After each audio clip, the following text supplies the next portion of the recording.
অবশেষে দীর্ঘদিনের সেই চাওয়া যেন পূরণ হচ্ছে। দর্শকরা সবসময় ডিজিটাল বিজ্ঞাপন বোর্ড দেখতে চেয়েছিলেন খেলার মাঠে, সেটার সমাধান হয়েছে। নতুন বিজ্ঞাপন বোর্ড ইতিমধ্যেই এসে পৌঁছেছে মিরপুর শেরেবাংলা জাতীয় ক্রিকেট স্টেডিয়ামে। ইতিমধ্যেই সেগুলো নামিয়ে ফেলে সেগুলোর কাজ চলছে। ডিজিটাল বিজ্ঞাপন বোর্ডগুলো ঠিক যে অ্যাঙ্গেল দিয়ে মাঠে দাঁড় করিয়ে রাখা হবে সেগুলোও আলাদা করে নামানো হয়েছে বলেই দেখা গেছে। লম্বা সময় ধরেই বাংলাদেশ ক্রিকেট বোর্ড ডিজিটাল বিজ্ঞাপন বোর্ড ব্যবহার করছিল না, যেটা নিয়ে দর্শকদের আক্ষেপের শেষ ছিল না। আধুনিক সম্প্রচারের পাশাপাশি ডিজিটাল বিজ্ঞাপন বোর্ড খুব স্বাভাবিকভাবেই মাঠের সৌন্দর্য বৃদ্ধি করে। সে ব্যাপারগুলো মাথায় রেখে এবার বিপিএল এর আগেই সেসবের ব্যবস্থা করেছে ক্রিকেট বোর্ড। এছাড়াও রংচং করা থেকে শুরু করে মাঠের অন্যান্য সাজসজ্জার কাজগুলোও এগিয়ে চলছে পুরোদমে। আর মাত্র দিন কয়েকের মধ্যেই শুরু হতে যাচ্ছে বিপিএল এর মহাযজ্ঞ। আর সেই মহাযজ্ঞের আগে মিরপুর শেরেবাংলা জাতীয় ক্রিকেট স্টেডিয়ামেও যেন চলছে এক সাজ রব। চারপাশে বিভিন্ন কার্যক্রম চলছে একযোগে, যেন মহা কিছু এক বরণ করার জন্য প্রস্তুত হচ্ছে মিরপুর শেরেবাংলা জাতীয় ক্রিকেট স্টেডিয়াম।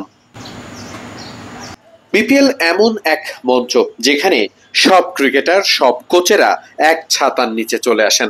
বিসিবির পরিচালক পদ থেকে ইস্তফা দেওয়া কোচ খালেদ মাহমুদ সুজন ঢাকা ক্যাপিটালসে যোগ দিয়েছেন।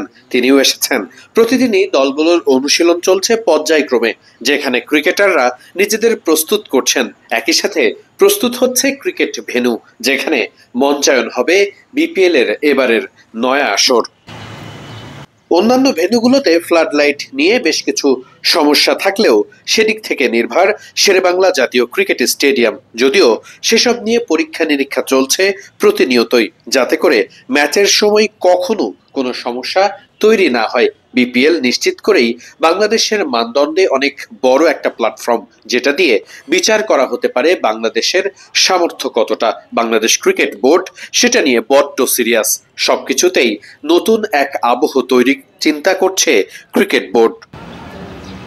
30শে ডিসেম্বর শুরু হওয়া বিপিএল 6 তারিখে চলে যাবে সিলেট, এরপরে চট্টগ্রাম ঘুরে আবারও ফিরবে ঢাকার মাঠে। তাই তো সব ভেন্যুতেই চলছে একই প্রস্তুতি। কোনো ভেন্যু ইতিমধ্যেই প্রস্তুতি সম্পন্ন করে একেবারেই প্রস্তুত বিপিএল কে মঞ্চায়ন করতে। ঢাকাতেও চলছে শেষ মুহূর্তের কাজ। মিরপুর শেরেবাংলা জাতীয় ক্রিকেট স্টেডিয়ামের গ্যালারি থেকে শুরু করে সবকিছুই গোছানো হয়েছে অনেক আগেই। নতুন করে শুধুমাত্র সাজসজ্জা কিংবা রংচঙের কাজগুলোই এগিয়ে চলছে। এ নিয়ে পুরোপুরি প্রতিবেদন দেওয়ার চেষ্টা করবে মিডফিল্ড ভিডিও।